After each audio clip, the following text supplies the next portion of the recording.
الشيطان اللعين الرجيم بسم الله الرحمن الرحيم وبه نستعين وهو خير المعين الحمد لله رب العالمين والصلاة والسلام على سيدنا ونبينا وشفيع ذنوبنا وطبيب قلوبنا مولانا ومقتدانا أبي القاسم محمد اللهم صل على محمد وآل محمد وعلى أهل بيته الطيبين الطاهرين المظلومين المعصومين الذين قال الله سبحانه وتعالى في شأنهم إنما يريد الله ليذهب عنكم الرجس أهل البيت ويطهركم تطهيرا. اللهم صل على محمد وآل محمد. أما بعد فقد قال الله سبحانه وتعالى في كتابه المجيد بسم الله الرحمن الرحيم يا أيتها النفس المطمئنة ارجعي إلى ربك راضية مرضية فادخلي في عبادي وادخلي جنتي. حاضرین مجلس و محفل، آج یوم عاشور ہے اور اس دن کے حوالے سے دنیا بھر میں آج کے دن اور اس سے پہلے بھی بہت کچھ کہا جاتا ہے، بیان کیا جاتا ہے، تاریخ کے حوالے سے، اخلاق کے حوالے سے اس کے ہر پہلو کے اوپر روشنی ڈالی جا رہی ہے اور آئندہ رہتی دنیا تک اس ذکر کو اسی طرح سے پروردگار نے اس کی بقا کی ضمانت خود لے کر کہا کہ یہ ذکر ہوتا رہے گا۔ اس حوالے سے جب ہم غور و فکر کرتے ہیں تو در حقیقت ذکر امام حسین علیہ السلام جو اپنی روح کے ساتھ اگر ہم برپا کریں اس مجلس کو، اس محفل کو، ایسی گیدرنگ کو جب ہم اکٹھے ہو کر بیٹھ کر جب اس کا انعقاد کریں تو اس کی روح ہمیں اس حوالے سے ریمائنڈ کرواتی ہے، تذکر کرواتی ہے کہ اس اصل مقصد اور ہدف کو اور اس کی جو ہمارے سامنے ایک گائیڈ لائن ہے اس کو ہم نے کس طرح سے انڈرسٹینڈ کرنا ہے، اس کو کس طرح سے سمجھنا ہے۔ تو اس حوالے سے مختصر سا بیان اور اس کے بعد آج کی مناسبت سے جو یہ وقت، جو اس وقت کا ہمارے سامنے تاریخ میں جو واقعہ ملتا ہے، میں زیادہ آپ کی خدمت میں وہ واقعات ذکر کروں گا اور جو پیغام دینا چاہ رہا ہوں وہ یہ ہے کہ امام حسین علیہ السلام کی اس مبارزت، اس جنگ کے اندر شمولیت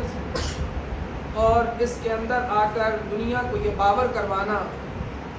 اس کے پیچھے جو مقصد ہمارے سامنے واضح ہوگا تو ہم اپنی زندگی کی، اپنے معاملات کی، امام حسین علیہ السلام کے ساتھ وابستگی کی، اہل بیت علیہ السلام کے ساتھ وابستگی کی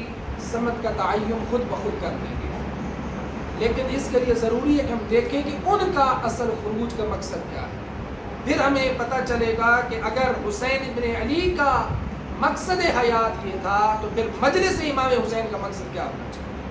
پھر ہمیں اس پر مماثلت کرنے میں کوئی دیر نہیں ہوگی۔ تو یہ اس کے اوپر بیان کافی ہو چکے اور میں نے اس کے اوپر کافی آپ کی خدمت میں جو گزارشات کی ہیں، لیکن تبرکاً اور تذکرتاً اور ریمائنڈ کے طور پر کہتے ہوئے آگے بڑھتا ہوں۔ امام نے کہا تھا کہ میں خروج اس لیے کر رہا ہوں کہ تاکہ میں اپنے نانا رسول اللہ کی امت کی اصلاح کر سکوں، اس کی صحیح معنوں میں ریفارمیشن کر سکوں۔ ابھی دور ہی کتنا گزرا ہے، 50 سال نہیں ہوئے نبی اکرم ختم مرتبہ حضرت محمد مصطفیٰ صلی اللہ علیہ وآلہ وسلم کی وفات حضرت یاس کو کہ وہ کس طرح سے اس دنیا سے رخصت ہو گئے، اور صرف 50 سال کے اندر اتنے تغیرات، اتنے تبدیلیاں، اتنے معاملات خراب ہو گئے کہ وہ خانوادہ کہ جس کے در پہ نبی اکرم نے تلقین کی تھی ادب کے ساتھ حاضر ہونے کی، بلکہ خود حاضر ہوا کرتے تھے، لیکن اس در کی عظمتوں کا احساس کرنے کی بجائے امت نے اس کو بھلا دیا۔ نہ صرف یہ کہ بھلا دیا بلکہ توہین نہ صرف یہ کہ توہین بلکہ ان کے قتل کے در پہ ہو گئے۔ تو یہ تغیرات کو سمجھنا، ان انقلابات کو سمجھنا آج کل کے دور میں ضروری ہے۔ اس کی وجہ یہ ہے کہ اس طرح کے حادثات اچانک رونما نہیں ہو جایا کرتے۔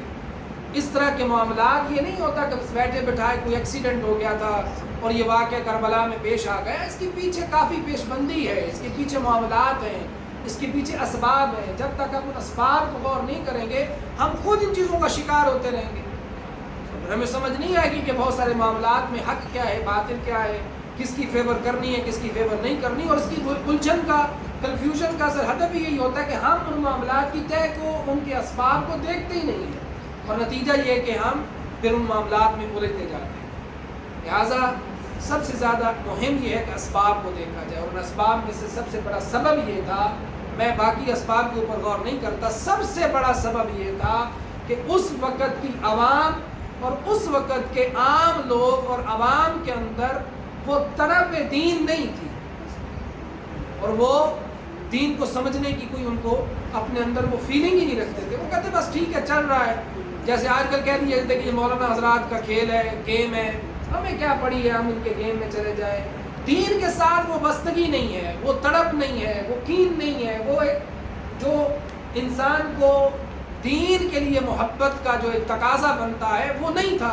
لہٰذا ان کے سامنے امام حسین جیسی معصوم شخصیت بھی آئے، سمجھ نہیں سکے کہ کس کے پیچھے چلے۔ کوفہ کے 18,000 لوگوں نے خط لکھے تھے، امام حسین علیہ السلام ایسے ہی نہیں نکلے مدینہ چھوڑ کر۔ یہ کوئی نہیں کہہ سکتا کہ ان کا خروج یا انہوں نے ایسے ہی بس اللہ پہ توکل کر کے، اللہ پہ توکل ایسے نہیں ہوتا بغیر پلاننگ کے۔ اللہ پہ توکل بھی یہ تھا کہ اتنے لوگ بلا رہے ہیں کہ آئیے آئیے آئیے، اور آپ کا ساتھ دیں گے، لیکن آپ خود اس چیز کا اندازہ لگائیں کہ ان ایسے لوگوں کے جو خطوط لکھنے والے تھے عین موقع کے اوپر مکر گئے، اس کے پیچھے کیا ریزن تھا؟ وہی چیز تھی کہ دین جب دیکھا کہ امام حسین برسر اقتدار آ رہے ہیں اور انہی کے پاس پاور آ جائے گی، ان کی خوشامد، ان کے پیچھے چل گئے، ان کے پیچھے لگ گئے، تاکہ کل جب یہ پاور میں آئیں گے، کل جب یہ طاقت میں آئیں گے تو ہم ان سے فائدہ اٹھائیں گے مال غنیمت کے طور پر، اسی طرح سے جو دوسرے اموال ہیں یا طاقت کے طور پر۔ لیکن جیسے ہی ان کو مال ملا، ان کو لالچ ملی، کسی کو رائے کی حکومت، کسی کو کسی اور جگہ کی، جیسے ابن زیاد تھا، عمر ابن سعد تھا، یہ اس طرح کے اور بڑے بڑے لوگ تھے، تو نتیجہ کیا نکلا؟ اسی طرح سے پاؤں پہ پلٹ گئے، اور امام حسین جیسی عظیم شخصیت بھی لوگوں نے چھوڑنا گوارا کر لیا۔ نہ صرف گوارا کیا بلکہ تلوار ان کے اوپر جو ہے وہ نکال دی۔ تو یہ ہے دین سے دوری کا نتیجہ، اپنے لوگوں کو دین سے روشناس کروائیں، اپنے اندر روح جو دین ہے اس کو پیدا کریں، تبھی جا کر مقصد امام حسین کو ہم صحیح معنوں میں زندہ کریں گے۔ تو دین ہماری پریورٹی میں نہیں ہے، ہماری ترجیحات میں نہیں ہے، دین کے ساتھ تمسک نہیں ہے، قرآن مجید سے اٹیچمنٹ نہیں ہے، اور پھر ایرے غیرے نتو خیرے آتے ہیں اور آ کر ہمیں دین سمجھائیں گے تو پھر ہماری بربادی یقینی ہے۔ اتنے لاکھوں کروڑوں کے ہونے کے باوجود بھی اگر ہم صحیح معنوں میں عزت کی زندگی نہیں گزار رہے تو اس کا مطلب ہماری دین سے دوری ہے۔ اللہ اور اللہ کا رسول اور اہل بیت علیہ الصلوۃ والسلام کثرت نہیں دیکھتے، وہ یہ دیکھتے ہیں کہ قلت ہی کیوں نہ ہو لیکن صابر لوگ ہوں۔ قرآن مجید کیا کہتا ہے؟ جو صابر ہوتا ہے وہ 70 پہ بھاری ہوتا ہے۔ حتی بعض روایات اور آیات کے مطابق ایک گروہ یعنی ایک صابر بندہ تو یعنی 7 کیا 10 کیا بلکہ بہت بڑے گروہ کے اوپر حاوی ہو جاتا ہے۔ تو یہ کس نے سکھایا؟ اس کا عملی جامہ ہمیں یا تو ملتا ہے جنگ بدر کے اندر جس کی تائید کے لیے ملائک نازل ہوئے، یا غزوات کے اندر، اور سب سے زیادہ عملی جامہ ہمیں ملتا ہے 30,000 کا لشکر اور ادھر سے تقریباً 100 کے قریب لوگ، لیکن تھوڑے لوگ دین شناس لوگ، اپنے امام کو سمجھنے والے لوگ، اپنے لیڈر کو سمجھنے والے لوگ، اپنی ذاتیات کو چھوڑ کر اس کے پیچھے چلنے والے لوگ۔ پھر ایسی شخصیت سامنے جب آتی ہے تو پھر وہ بتلاتی ہے کہ دین کیا ہے۔ پھر مر بھی جائیں گے، قتل بھی کر دیے جائیں گے، اللہ کہتا ہے کہ چاہے وہ بیابان ہی کیوں نہ ہو، وہ لکو تک صحرا ہی کیوں نہ ہو، وہ کربلا کی تپتی ریت ہی کیوں نہ ہو، چاہے لاشوں پہ گھوڑے بھگا ہی کیوں نہ دیے جائیں، چاہے تمہارے لاشوں کے سر کاٹ کر لے ہی کیوں نہ جایا جائے، چاہے وہ اس جگہ پر ہر چیز کو، ہر میڈیا کو، ہر انفارمیشن کو دبانے کی کوشش ہی کیوں نہ ہو، اگر تمہارا پاکیزہ خون تپتی ریت پر گرے گا تو میرا وعدہ ہے کہ قیامت تک اس جگہ کو کربلا کو اللہ بنا کے رکھے۔ آواز بلند صلوات اللهم صل علی محمد وعلی محمد. یہ ہے امام حسین علیہ السلام کی اس خروج کا خلاصہ. اصل دینداری ہے، اصل دین سے محبت ہے. یہ نہیں ہے کہ بس مطلب ہو، ضرورت ہو تو دین اپنا. یہی تو مولا امین علیہ السلام اور خود امام حسین علیہ السلام ان لوگوں کو آج کے دن مخاطب کر کے خطبے آج کے بھی موجود ہیں. آج کے دن بڑے خطبے دیے امام نے اور کہا کہ یہ دین ان لوگوں کی زبانوں پہ ہے. یہ بڑا دکھی خطبہ ہے میرے مولا کا، بڑی حسرت والی باتیں کی میرے مولا. اپنا تعارف کرواتے ہیں، میں تمہارے نبی کی بیٹی کا بیٹا ہوں، کیا تم مجھے نہیں جانتے؟ مجھے قتل کرنے والے ہو. یہ وہ خطبے تھے جو میرے مولا اونٹنی پہ چڑھ کے جناب عباس کے کہنے پہ آ کر لوگوں کو مخاطب کر کے کہتے رہے عاشور کے دن، اور میں تمہارے رسول کی بیٹی کا بیٹا ہوں. اس شرق و غرب کے اندر میرے علاوہ کوئی ایسا نہیں کہ جو یہ دعویٰ کر سکے کہ میں رسول کا بیٹا ہوں. میرے علاوہ تو کوئی نہیں ہے. کیا تم مجھے قتل کرو گے؟ ایک لعین اٹھتا ہے اور آ کے کہتا ہے کہ ہاں ہم آپ کو قتل کریں گے. اس حد تک جری ہو جانا. اس لیے امام نے کہا تھا کہ دین تمہاری زبانوں پہ موجود ہے، اور جب تمہارے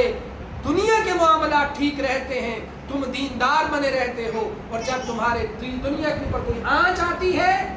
تو پھر کیا ہوتا ہے کہ دین سے تم منحرف ہو جاتے ہو. دین جو ہے وہ صرف جو ہے وہ تم ان سے منحرف ہو کر اپنی دوسری راستہ اختیار کرتے ہو. عزیزان محترم، یہ وہ تڑپ تھی میرے مولا کی، یہی تو وہ ان کے اسباب تھے جس کے لیے وہ نکلے.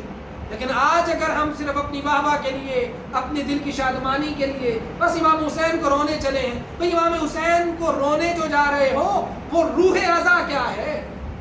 وہ روح بقا کیا ہے، وہ روح آہوزاری کیا ہے، وہ روح ازاداری کیا ہے. اگر اس کو نہیں سمجھیں گے تو پھر رونے کا کیا فائدہ کہ جو رونا اس وقت کے لعینوں نے بھی دکھایا. اور تاریخ یہ کہتی کہ جب یہ خطبہ دیا میرے مولا نے اونٹنی پہ سوار ہو کر، اشکیا رونے لگے، اشکیا رونے لگے باقاعدہ. اور ان کو جب عمر سعد یا اس طرح کے ان کے جو جرنیل موجود تھے انہوں نے کہا تمہیں کیا ہو گیا، تم رو رہے ہو؟ کہا کہ ہمیں مظلومیت امام حسین برداشت نہیں ہو. تو یہ عزیزان محترم ہمیں دیکھنا ہے. آج کا پیغام، عاشورہ کا پیغام یہ ہے، اپنے نفس کو، اپنی ذات کو، اپنے معاملات کو، اپنی سوچ کو، اپنی فکر کو، اپنے ذکر کو، اپنے عمل کو، اپنے ہر کردار کو پیچھے رکھ کے، دین آگے رکھ کے صرف پوچھو کیا یہ میرے حسین ابن علی کا کردار ہے؟ کیا یہ حسین کے اس قرآن کا حکم ہے؟ کیا یہ حسین کے اس رب کے حکم کی تعمیل ہے یا نہیں،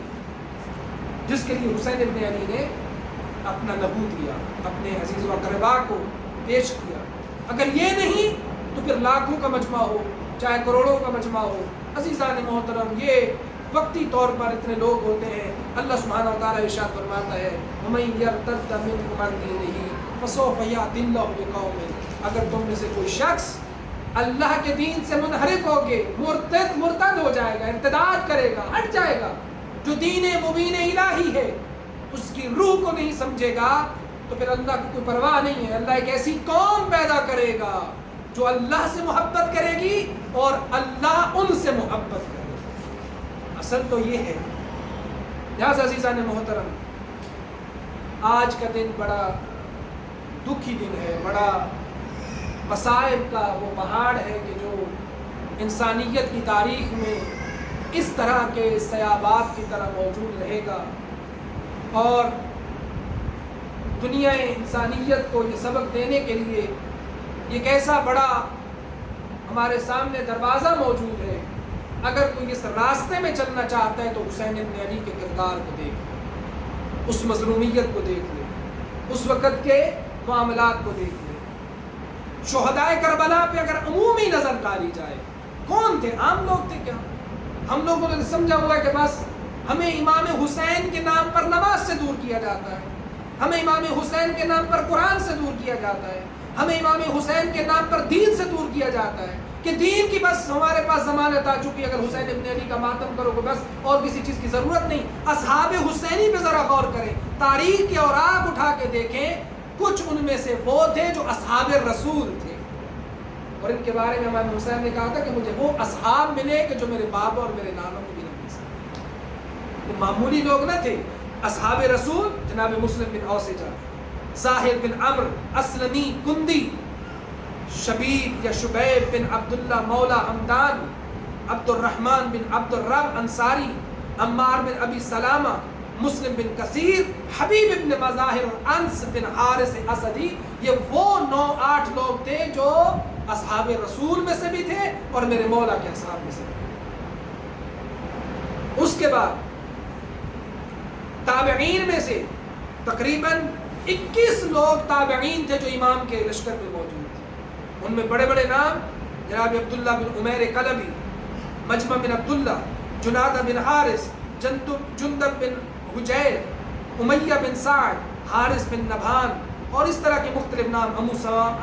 ابو سمامہ سیداوی، اور اس طرح کے بڑے عظیم المرتبت نام جو اس وقت کے تابعین تھے۔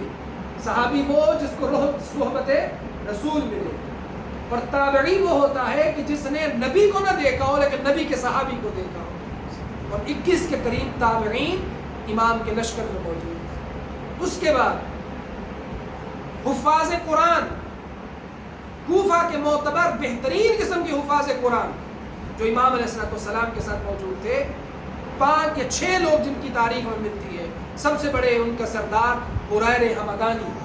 حافظ قرآن تھے، سید القرآن کے لقب سے جانے جاتے تھے۔ یہ تھی ان کی قرآن کے ساتھ اٹیچ ہوئی، اور یہ جو رات گزری ہے نا، یہ رات امام حسین علیہ السلام نے مہلت لی تھی، کس لیے کہ جان بچ جائے، یہ دنیا کی زندگی گزارنے کے لیے۔ تاریخ یہ کہتی ہے کہ قیام حسینی سے اس طرح سے ذکر و عبادت کی آواز آ رہی تھی جیسے کہ شہد کی مکھیوں کے چھتے سے جو ہے وہ بھنبھنانے کی آواز آ رہی تھی۔ ذکر کرنا تھا، وہ اللہ کا ذکر و عبادت کرنی تھی۔ یہ وہ لوگ تھے، پہلے جناب حریر حمدانی، عبد الرحمن بن عبد الرب انصاری، کنانہ بن عدی، نافع بن حلال بجلی، اور حنظلہ بن اسعد، اور غلام ترکی کے نام سے یہ 6 لوگ تھے جو حافظ قرآن تھے، جو میرے امام کے ساتھ شہید ہوئے۔ یہ انصار حسینی کی بات کر رہے ہیں۔ پھر اصحاب امام حسین میں سے علماء ابرار، بڑے بڑے علماء، مجتہد کے درجے پہ فائز، جن کو میرے مولا نے کہا تھا کہ تم عالم ربانی۔ وہ کون تھے؟ مسلم بن اوسجہ،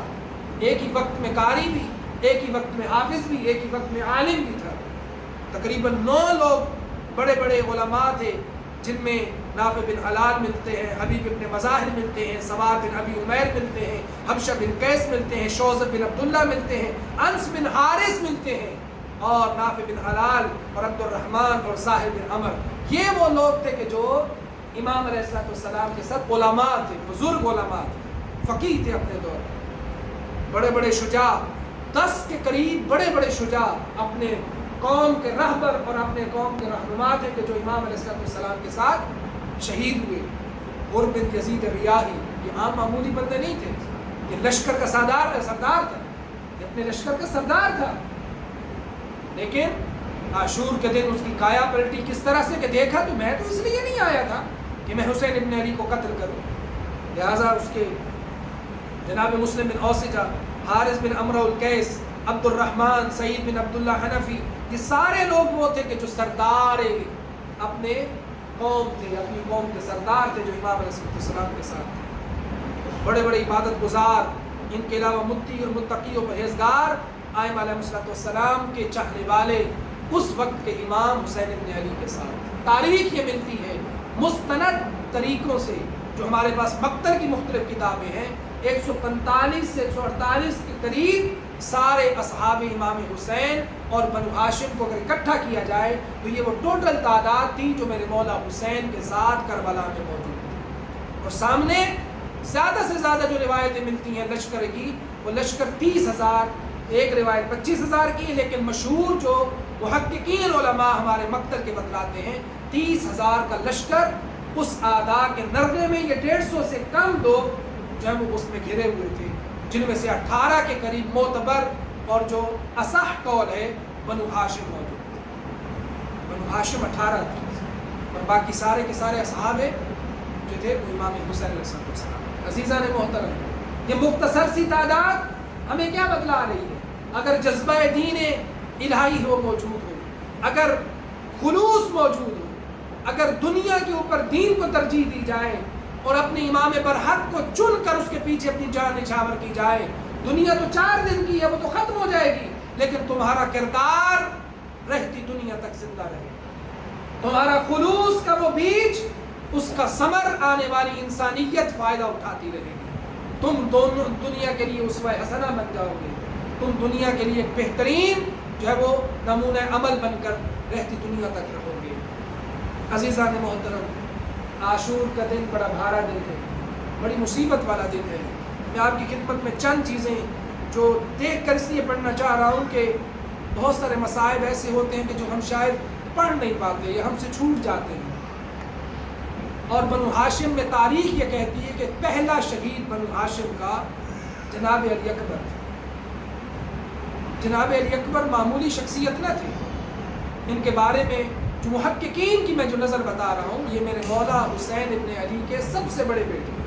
امام سجاد دوسرے بیٹے تھے، اور تیسرے جناب علی اصغر جو چھوٹے بیٹے جن کو رضی کا کہا جاتا ہے، رضی یعنی دودھ پینے والا بچہ، 6 ماہ کا بچہ، سب سے بڑے جناب علی اکبر تھے۔ ان کی شادی بھی ہو چکی ہے، یہ 18 برس والی روایت بھی اتنی معتبر نہیں ہے۔ جناب علی اکبر ہم شکل پیغمبر تھے، ان کے بارے میں میرے مولا حسین جب آئے تھے نا اجازت لینے کے لیے جناب علی اکبر، میرے مولا حسین نے بڑی مشکل سے اپنے بیٹے کو جانے کی اجازت دی، بڑی مشکل سے اجازت دینے کے بعد اللہ کو گواہ بنا کر کہا ہے پروردگار تو گواہ رہنا، اس وقت میدان میں وہ جا رہا ہے کہ جس کی صورت تیرے رسول کی طرح ہے، جب بھی ہمارا دل کرتا تھا کہ ہم تیرے نبی کی زیارت کریں، ہم اس کے چہرے کی زیارت کر لیتے تھے۔ اے میرا پروردگار گواہ رہنا۔ تاریخ یہ کہتی ہے جناب علی اکبر علیہ السلام اپنے بابا کی نصرت و حمایت کے لیے جب کربلا کے میدان سے نکلتے ہیں، اور اس طرح سے کہ آپ کا قلب بڑا ہی غمزدہ ہے، بڑا ہی مضطرب ہے،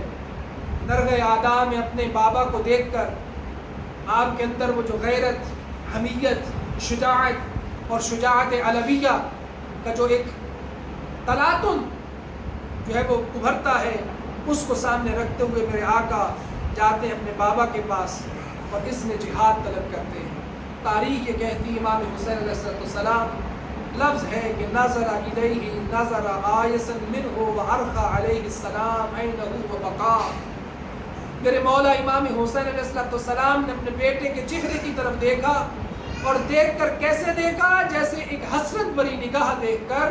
اس طرح سے روئے کہ آپ پھوٹ پھوٹ کر رونے لگے، اور اس طرح سے رو پڑے۔ ناسخ التاریخ میں یہ ہمیں الفاظ ملتے ہیں کہ اپنے ہاتھ سے اپنے بیٹے کو، اپنے شہزادے کو اسلحہ پہنایا، اپنے بیٹے کو زرہ پہنائی، اپنے سر پر وہ جو اپنا خول ہوتا ہے لشکر کا وہ اپنے جو ہے اس کے اوپر رکھی، اور آپ کی کمر بند سے کمر جو ہے وہ تلوار باندھی، اور اس طرح سے کہ آپ کو اس طرح سے بھیجا گویا ایسے لگ رہا تھا جیسے کہ شبیہ پیغمبر میدان کی طرف نکل رہے ہیں۔ اور یہ جملے ارشاد فرمائے اما الغلام فقد تجلى على القوم بوجه رسول اللہ امامة رسول اللہ واسلحة رسول اللہ وعلى فرس رسول اللہ۔ اے قوم گواہ رہنا، اس وقت کوئی معمولی شخصیت میدان میں نہیں جا رہی، بلکہ وہ جا رہی ہے کہ جس کا چہرہ ہے تو رسول کا چہرہ ہے، جس کے سر پہ امامہ ہے تو رسول کا امامہ ہے، جس کے پاس اسلحہ اور تلوار ہے تو رسول کی تلوار ہے، اور جس کے پاس گھوڑا ہے تو وہ رسول کا گھوڑا ہے۔ شاید کہ آج لوگ شبیہ پیغمبر کو، جس کے دین کا کلمہ وہ پڑھتے ہیں، اس کا کلمے کا حیا کرتے ہوئے اپنے اس ظلم سے باز آ جائیں۔ یہ اتمام حجت کی میرے مولا امام حسین علیہ السلام نے بھیجا، اور اس طرح سے بھیج کر جب اپنے بیٹے کو میدان کی طرف بھیجا، میرے مولا علی اکبر نے اس طرح سے اپنی اس شجاعت علویہ کا مظاہرہ کیا۔ عمر ابن سعد کی آواز بلند ہوتی ہے، کہتے ہیں کہ تجھے کیا ہو گیا ہے، اور خدا تجھے رحم کو قطع کرے۔ اور اس قطع رحمی کے حوالے سے وہ لوگوں کو اکسا کر کہتا ہے کہ اس کو کوئی جائے اور جا کر جناب علی اکبر کو قتل کرے۔ لوگوں کو اس طرح سے بھڑکاتا ہے، لوگوں کو اس طرح سے آگے لگاتا ہے۔ امام جناب حسین علیہ السلام اپنے بیٹے جناب علی اکبر کی مبارز طلبی کو دیکھتے ہیں، اپنے سارے معاملات کو دیکھتے ہیں، اور ایک دفعہ کیا دیکھا کہ قوم اشقیاء پر پھبرے ہوئے شیر کی طرح آتے ہیں اور آ کر حملہ کرتے ہیں، اور کتنے ناریوں کو فنار کیا، کتنے اہل کوفہ کو اس طرح سے بھگایا کہ ان کے سر کو تن سے جدا کیا، اور آ کر اس طرح سے اپنے بابا سے داد لی۔ لیکن ایک وقت آتا ہے کہ میرے جناب علی اکبر کے پیاس کا غلبہ آتا ہے، اور بابا سے کہتے ہیں کہ بابا یا ابتا العطش قد قتلنی وثقل الحدید اجہدنی وهل الى شربۃ من الماء سبیل۔ اے بابا مجھے شدت پیاس قتل کر رہی ہے، مجھے یہ ذرا کا لوہا مجھے بہت زیادہ تنگ کر رہا ہے، کیا کوئی ایسا پانی کا سبیل ہو سکتا ہے، کوئی ایک گھونٹ پانی مل سکتا ہے؟ میرے آقا و مولا نے کہا، کچھ روایتوں میں ہے بے کسی کے عالم میں رو دیے اور کہا کہ اے بیٹا میں کہاں سے تمہارے لیے پانی لاؤں، ابھی تھوڑی دیر اور جہاد کرو، اپنے جد نامدار سے ملاقات کرو گے اور وہ تمہیں شراب طہور کا جام پلائیں گے۔ اور کچھ روایت میں فرماتے ہیں کہ اے بیٹا اگر تجھے پیاس قتل کر رہی ہے، اے بیٹا جو علی و محمد کا بیٹا ہے یہ بہت ہی شاک ہے، میں کس طرح سے تمہاری حالت کو دیکھوں؟ جناب علی اکبر کو بلا کے کہا، اے علی اکبر اگر بہت پیاسے ہو اپنی زبان کو میرے منہ میں ڈالو، شاید کچھ تازگی مل جائے۔ تاریخ یہ کہتی ہے شاید میرے مولا کو یہ کچھ گوارا نہ تھا، لیکن کسی صورت کی تسکین نہ مل سکی۔ تاریخ یہ کہتی ہے جب 200 ناریوں کو 200 فناریوں کو نار کرتے ہوئے فنار واصل جہنم کرتے ہوئے جب کیا تو ایک دفعہ ایک لعین نے جناب علی اکبر کو دیکھ کے کہا کہ میں اس وقت تک چین سے نہیں بیٹھوں گا جب تک میں شہزادے کی ماں کو اس کے غم میں نہ بٹھاؤں۔ تاریخ یہ کہتی ہے اس لعین نے اس طرح سے گرز مارا، اس طرح سے تیر مارا کہ شہزادے کے اس گلے میں لگا، اور روایت کے مطابق یہ بھی ملتا ہے کہ ایک نیزہ آپ کی پشت مبارک پہ مارا، اور اس طرح سے کچھ روایت ملتی ہے کہ آپ کے سر اقدس پہ تلوار لگائی گئی، شہزادے کا سر شگافتہ ہوا، تب زین پہ سنبھلنا مشکل ہو گیا، شہزادے نے اپنی باہیں گھوڑے کے گلے میں ڈالی اور اتفاق سے یہ گھوڑا لشکر اعداء کی طرف چلا گیا۔ ظالموں نے شہزادے کو بے دست و پا دیکھا، تلواروں کے ساتھ سب نے حملہ کیا۔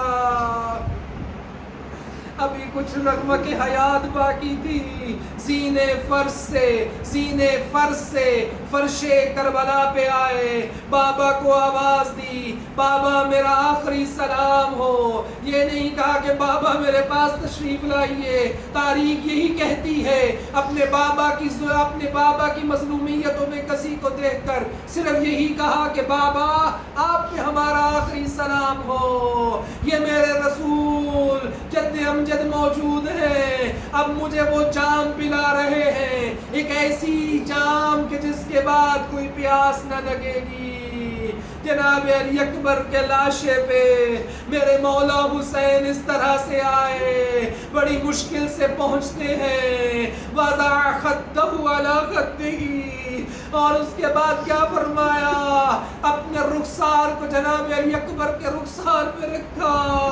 اور فرمایا زاروں کی تار روتے ہوئے، اور ایک جملہ کہا، علی الدنیا بعدک العفا، اے علی اکبر آپ کے بعد اس دنیا پہ خاک ہو، اے علی اکبر، اے علی اکبر لک استرحت من ہم الدنیا وغمها وبقی ابوک فریدا، اے علی اکبر آپ دنیا سے تشریف لے گئے اور آپ کے بابا اکیلے رہ گئے۔ یا بنیا قتل اللہ قوما قتلوک، اے بیٹا اللہ اس قوم کو قتل کرے جس نے تجھے قتل کیا۔ ہم شکل پیمبر کی شہادت کا اثر اس طرح سے ہوا، میرے مولا کی گریہ زاری بلند ہوئی، اور تاریخ یہ کہتی ہے اس طرح کا گریہ ہم نے کبھی نہ سنا جس طرح کے لاش علی اکبر پہ میرے مولا نے کہا، اور بعد ازاں اپنے جوانان بنی ہاشم کو آواز دی، کہا کہ آؤ لاش علی اکبر کو اٹھاؤ، مجھ سے نہیں اٹھایا جاتا، اور قیام کی طرف لے گئے، اور اس طرف لے گئے جہاں پر بیویاں اس طرح سے انتظار کر رہی تھی۔ ابھی یہ پہلی قربانی دی ہے، اس کے بعد اولاد عقیل کی قربانی شروع ہوئی، جناب عبداللہ بن مسلم بن عقیل، اس کے بعد ان کے بھائی جناب جناب ابو طالب کی دوسری اولاد کا اس طرح سے شہادت شروع ہوتی ہے، محمد بن مسلم بن عقیل، جعفر بن عقیل، اس کے بعد عبد الرحمن بن عقیل، اس کے بعد محمد بن ابی سعید، اولاد جعفر طیار میں محمد ابن عبداللہ، اس کے بعد پھر اور محمد بن عبداللہ، اس کے بعد اولاد امام حسن کی قربانیاں شروع ہوئی، جناب قاسم کی قربانی شروع ہوئی، 3 اولادیں جناب امام حسن کی وہاں پر موجود تھیں، تاریخ یہ کہتی ہے بلکہ 4 اولادیں موجود تھیں، جناب حسن مجتبی کا پہلا بڑا بیٹا حسن مصنع، جن کی شادی جناب صغرا کے ساتھ ہوئی تھی، جناب صغرا بھی وہیں پہ موجود تھی، اپنے عقد میں لے کر وہیں پر موجود تھی، لیکن جناب حسن مصنع زخمی ہوئے، کربلا میں شہادت نصیب نہ ہو سکی، بعد میں ان کو لے جایا گیا، لیکن 3 ایک ایسے شہید موجود ہیں، تاریخ یہ کہتی ہے ان کی شہادت کے بارے میں بہت کم پڑھا جاتا ہے۔ جناب قاسم کی شہادت آپ سنتے ہیں، تقریباً بڑی مشکل سے تاریخ یہ کہتی ہے یہ بالغ بھی نہ تھے، یعنی 14 سال سے 13 سال کا سن ہے، اور اس طرح سے جوانی ابھی نکل رہی ہے، اپنے چچا سے آ کر جو ہے وہ شہادت کا اذن لیتے ہیں، اپنے بھائی کی نشانی کو گھڑی سے لگا کر اس طرح سے زاروں کی تار روتے، تو میرے حسن کی نشانی ہے، میں تجھے کس طرح سے مبارزت کی اجازت دے دوں، اور کس طرح سے دکھ بھرے اس سچویشن کے اندر، اس حالات کے اندر میرے مولا نے اپنے بھتیجے کو جانے کی اجازت دی۔ آپ یہ مصائب سنتے رہتے ہیں، لیکن ایک مظلوم کا تذکرہ کرنا چاہتا ہوں جس کا مصائب بہت کم پڑھا جاتا ہے، جس کے بارے میں تاریخ یہ کہتی ہے ان کا نام مختلف تاریخ کے اندر موجود ہے، یہ جناب قاسم سے چھوٹے تھے، ان کا نام تاریخ کے اندر عبداللہ الاصغر ملتا ہے، امام حسن مجتبی کی اولاد ہے، بڑی مشکل سے تاریخ یہ کہتی 8 یا 9 سال کا عرصہ ہے، یہ اس وقت کا ٹائم ہے کہ جب نرغہ آداب میں میرے مولا گھر چکے، ہر طرف سے تیر لگ چکے، ہر طرف سے زخم آ چکے، میرے مولا کو قتل کرنے کے لیے آدھا جب بڑھے، تاریخ یہ کہتی ہے یہ ننھا سا بچہ خیام حسینی سے نکل کر اپنے چچا کی حفاظت کے لیے نکلتا ہے،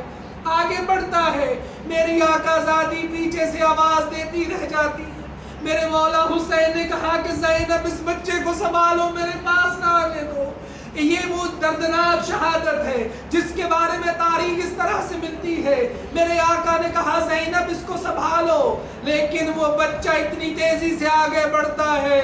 اپنے چچا کی گودی میں آ کے بیٹھ جاتا ہے، اے چچا جان میں آپ کو چھوڑ کے نہیں جاؤں گا، آپ کو ہرگز نہیں چھوڑوں گا، گودی میں بیٹھ گیا، لیکن لعین ارد گرد کھڑے ہوئے ہیں، اس کے اوپر ظلم کرنے لگتے ہیں، میرے مولا اس کو پیار کرتے ہیں، کہا بیٹا خیام میں چلے جاؤ، یہ اشقیاء ہیں، یہ ظلم کریں گے، یہ تمہیں کسی صورت معاف نہیں کریں گے۔ تاریخ یہ کہتی ہے کہ آپ کے پہلو پہ کھڑا ہو گیا، اسی اثناء میں ایک لعین آگے بڑھتا ہے، اے لعین، میرے مولا حسین کہتے ہیں لعین میرے بھتیجے کو ہاتھ نہ لگانا، افسوس ہے تجھ پر کہ تو نے میرے چچا کو اس طرح سے، میرے بیٹے میرے بھتیجے کو شہید کرنے کی کوشش کی، یہ چھوٹا سا بچہ ہے، اپنی چھوٹا سا بچہ اپنے چچا کی حفاظت کے لیے کھڑا ہو کر لشکر اعداء کو اس طرح سے مخاطب کر کے کہتا ہے اے لعینوں تمہیں حیا نہیں، تم اس میرے چچا کو قتل کرتے ہو، یہ اپنے رسول کا وہ بیٹا ہے جس کے لیے اس نے سب کچھ قربان کیا۔ لیکن تاریخ یہ کہتی ہے کہ یہ شکی غصے میں آتا ہے، آگے بڑھ کر ایک چھوٹے سے بچے پہ وار کرتا ہے، اس طرح سے کہ اس کا ایک بازو قلم ہو جاتا ہے، اس کا بازو کٹ گیا، کچھ چمڑا بچ جاتا ہے، ہاتھ لٹکنے لگ گیا، شہزادی نے صدا دی ہے چچا جان، سید الشہداء نے آگے بڑھ کر اپنے بھتیجے کو گلے سے لگایا، دلاسا دیتے ہوئے کہا ہے بھتیجا اس مصیبت پہ صبر کرو، خیر و ثواب کی توقع رکھو۔ اور تاریخ یہ کہتی ہے اپنے چچا کی گود میں زخمی حالت میں یہ بچہ موجود ہے کہ حرملہ بن کاہل اسدی نے ایک ایسا تیر مارا، امام کی گود کے اندر اس بچے کے گلوئے ادھر پہ لگا، اس طرح سے تڑپ گیا اور تڑپ کر اپنی جان اپنے چچا پہ نچھاور کر دی اور جنت الفردوس میں شہداء سے منسلک ہو گیا۔ عزیزان محترم، یہ بڑی مصیبت کا دن ہے۔ وہ گھڑی آن پہنچی، میرے مولا حسین اس طرح سے آتے ہیں۔ تاریخ یہ ملتی ہے سارے لوگوں کو رخصت کرنے کے بعد ایک دفعہ یہ آواز دیتے ہیں، یا ابطال الصفا، یا فرسان الحجا، مالی انادیکم فلا تجیبونی، اے میرے شیرو، اے میرے نوجوانوں، تم کہاں ہو؟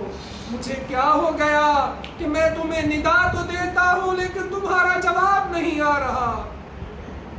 حسرت بری نگاہ سے کبھی یمیناً و شمالا دیکھ کر میرے مولا حسین یہ فرماتے ہیں، ہاں مجھے علم ہے کہ تم وہاں چلے گئے جہاں سے لوٹ کر کوئی نہیں آتا، جہاں سے پلٹ کر کوئی نہیں آتا۔ میرے مولا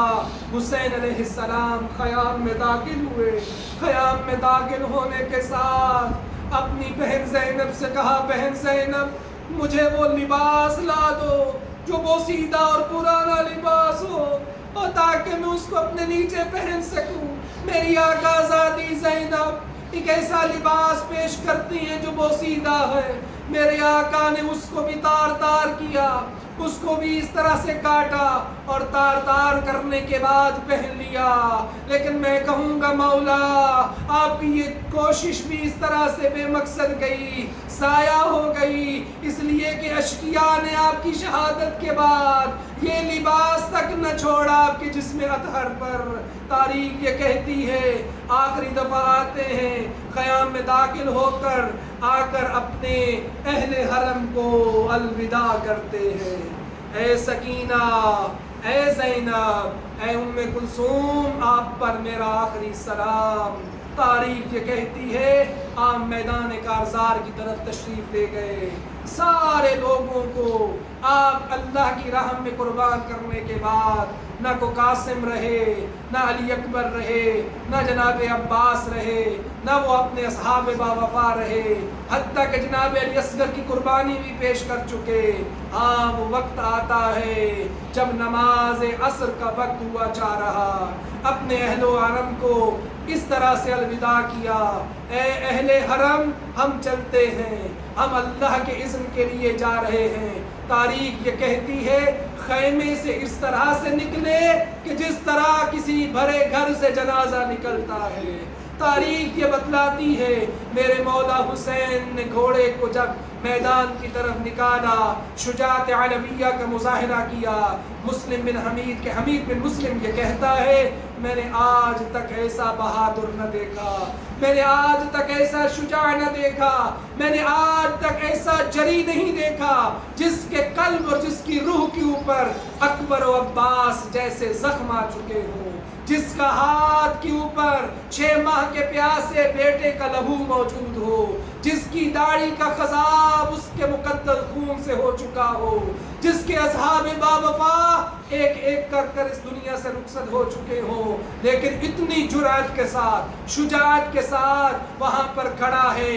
کہ سامنے 4000 کا لشکر ہے، اس کو چیرتے ہوئے اس طرح سے حملہ کیا پھبرے ہوئے شیر کی طرح کہ میسرہ کو میمنہ اور میمنہ کو میسرہ پہ دے مارا۔ اور تاریخ یہ کہتی ہے اس طرح سے لوگوں کو جہنم واصل کیا کہ ایک ایک طرح سے کوئی شخص آتا ہے اور آ کر کٹتے جاتے ہیں۔ تاریخ یہ کہتی ہے تقریباً 2000 لوگوں کو میرے مولا حسین نے اس حالت میں قتل کیا اور اس طرح سے بھگایا، اور اس طرح سے ایک وقت آیا کہ جب جا کر فرات پہ قبضہ کر لیا۔ فرات پہ قبضہ کر کے کہا کہ یہ وہ پانی ہے کہ جو تمہارے جانوروں کے لیے بھی کھلا ہے لیکن اہل بیت رسول کے لیے تم نے بند کر رکھا۔ تاریخ یہ کہتی ہے ابھی پانی کی طرف مخاطب ہی تھے، گھوڑے سے کہا کہ تم پانی پیو، لیکن ایک لعین کا ایک ایسا تیر آتا ہے تمہارے قابو میں نہ آئے گا، آؤ ایک دفعہ ہی حملہ کرو۔ تاریخ یہ کہتی ہے کہ سب نے مل کر اس طرح سے تیر مارے، ہر طرف سے تیروں کی بوچھاڑ میرے مولا حسین کے جسم اطہر پہ لگتی ہے کہ کوئی بھی حصہ نہ محفوظ ہوا، ہر طرف سے تیر ہی تیر تھے۔ ایک لعین آگے سے اٹھتا ہے، ایک ایسا تیر آیا جو آپ کی پیشانی اقدس پہ لگا۔ میرے مولا نے کہا بسم اللہ و باللہ وعلی ملت رسول اللہ، اور یہ کلمہ پڑھتے رہے۔ تاریخ یہ کہتی ہے زین پہ نہ سنبھل سکے، ایک لعین آگے بڑھتا ہے، اس نے کیسا تیر مارا جو آپ کے سینے بیکینہ پہ پیوست ہوا، آگے سے نہ نکل سکا، جھک کر اپنی کمر سے تیر نکالنا چاہا۔ تاریخ یہ کہتی ہے تیر تو نکلا لیکن اتنا بڑا خون کا فوارہ نکلا،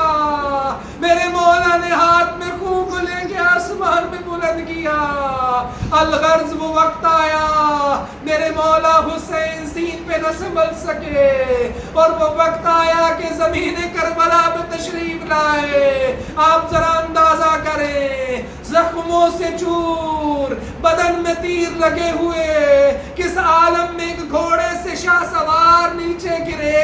اور وہ زمین پہ جب آئے اس کے ہاتھ زمین پہ نہ لگ سکے کیونکہ آگے تیر موجود تھے۔ اجرکم علی اللہ، آگے تیر موجود تھے۔ تاریخ یہ کہتی ہے میرے مولا حسین زمین کربلا پہ تشریف لے آئے، ہاں جہاں پر گرے تھے وہاں سے اٹھ کر دوسری جہاں پر شہادت ہوئی ایک لمبا سا فاصلہ موجود ہے۔ تاریخ کے مورخین لکھتے ہیں ہاں اس کی وجہ یہ تھی میرے مولا اٹھ کر وہاں پہ جانا چاہتے تھے لیکن لعین آگے بڑھ کر کچھ نہ کچھ حملہ کرتے پھر گر جاتے، یا پھر وہ زخموں کی نکاہت موجود تھی، جہاں سے گھوڑے سے گرے وہاں اپنی مقتل گاہ میں آئے، وہاں پر جب نرگیادہ میں آئے وہاں پر عمر بن سعد موجود تھا۔ میری آقا زادی دل زینبیہ پہ کھڑے ہو گئی اور عمر بن سعد کو مخاطب کر کے کہا ہے عمر بن سعد تو دیکھ رہا ہے اور بابا ابن اللہ قتل ہو رہے ہیں، تو وہ لعین خاموش رہا۔ میری آقا زادی کی دہائی بھی ضائع گئی، اور ایک وقت تھا ایسا آیا کہ اس وقت کوئی آگے نہ بڑھ رہا تھا، کوئی بھی یہ خون اپنے سر پہ نہ لے رہا تھا، ہاں ایک ایسا لعین آگے بڑھا جس کا نام تاریخ میں شمر بھی ملتا ہے اور اس طرح کے دوسرے تاریخ میں نام ملتے ہیں۔ یہ لعین آگے بڑھتا ہے، آ کر میرے مولا حسین کے گلوئے اطہر پر اپنے خنجر کے ذریعے سے ضربتیں لگاتا ہے، اور اس طرح سے کہ آپ کے بالوں کے اندر ہاتھ ڈال کر گستاخی کرتا ہے اور خنجر کے ذریعے سے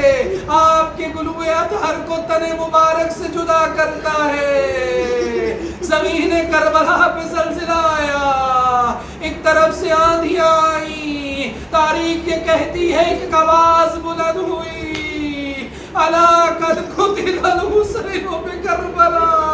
الا قد ذبح الحسین بکربلا،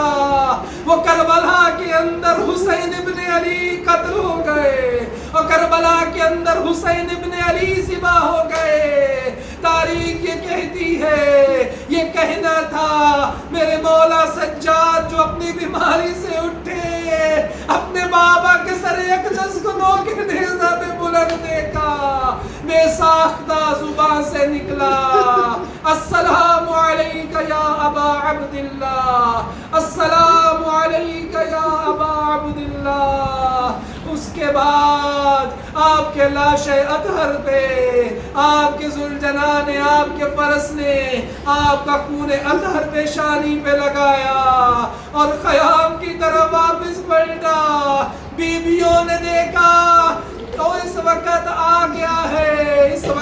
سوار موجود ہے، رہوار موجود ہے، لیکن اس کا سوار موجود نہیں۔ سواری آ چکی اور سواری کے گرد بیویاں جمع ہو گئی۔ جناب سکینہ